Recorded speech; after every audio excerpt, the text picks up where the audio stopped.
दी Exorcist 1973 में release होने वाली मशहूर ज़माना हॉरर फिल्म।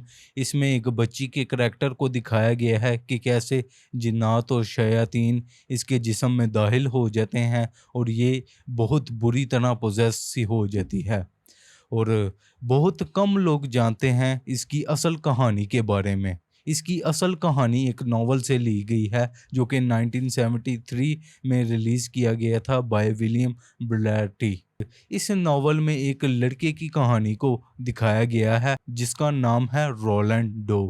रोनाल्ड डो की फैमिली 1940s में जर्मनी से अमेरिका रहने के लिए आई थी और रोलैंड डो जो है अपने एक हमसाई एक औरत के साथ ज़्यादातर टाइम गुजारता था। रोलैंड के पेरेंट्स को लगता था कि ये एक खुश मिजाज एक औरत है जो कि बच्चों से प्यार करती है और बच्चों के साथ खेलना पसंद करती है, टाइम गुजारना पसंद करती हैं। लेकिन उनके वहमो गुमान में भी नहीं था कि ये औरत काला जादू की माहिर है और इससे रोलैंड की ज़िंदगी पर क्या असर पड़ सकता है ये इसके बारे में बिल्कुल नहीं थे जानते। और फिर बिल आखिर 1949 में इस औरत की डेथ हो जाती है। लेकिन उसके बाद ही ये रोलैंड जो है बहुत बुरी तरह शयातीन और जिन्नात से पोजेस हो चुका हुआ था। शुरू में तो रोलैंड के घर वालों को अजीब सी दीवार क्रैकिंग की इनको आवाज़ें आती, पानी के बहने की आवाज़ें आती। तो ये सुनकर ये काफ़ी परेशान हो गए थे कि ये इस घर में ऐसा क्या हो रहा है। अभी तक इनको आइडिया नहीं था।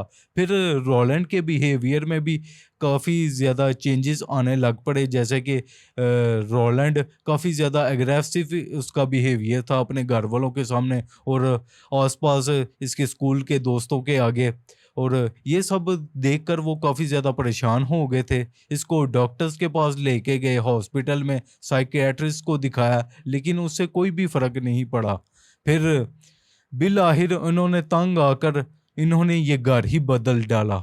लेकिन ठीक होने के बावजूद ये काम और बिगड़ता गया। अब रोलैंड जो है उसके कमरे में फर्नीचर हिलने की भी आवाज़ें आने लग पड़ी और पूरे घर में और रोलैंड के रूम में बेड वगैरह पर नाखूनों के निशान दिखाई देने लग पड़े।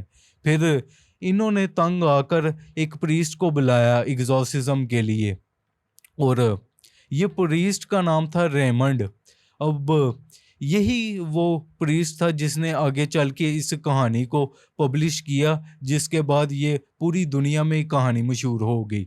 और जब रेमंड ने एग्जॉर्सिज्म शुरू किया तो वो भी बहुत ज़्यादा चौंक गया था। उसकी ज़िंदगी में ऐसा एग्जॉर्सिज्म पहले उसने कभी भी नहीं था ऐसा फेस किया। उसका खुद कहना था कि मैंने इसका एग्जॉर्सिज्म करते वक्त इस बच्चे रोलैंड का मैंने खुद देखा है कि फर्नीचर खुद ब-खुद हिलते हैं और बहुत ही अजीब सी आवाज़ें आती हैं। और ये रोलैंड डो भी ये 14 साला लड़का बहुत ही ये टेंशन में रहता था, कभी आवाज़ार होता था, चिड़चिड़ा होता था और इसका घर वालों के साथ बिहेवियर मज़ीद बिगड़ता रहता था। अब के टाइम पर ये मुख्तलिफ लैंग्वेज में भी बात करना शुरू हो गया। जैसा कि इनके घर वालों के मुताबिक ये रोलैंड लड़का लैटिन ज़ुबान में बोलने लग पड़ा। फिर आहिस्ता-आहिस्ता ये जो सा प्रीस्ट था इसने एग्जॉर्सिज्म इसको लिटा के बांध के इसने एग्जॉर्सिज्म करने शुरू इसने कर दिए।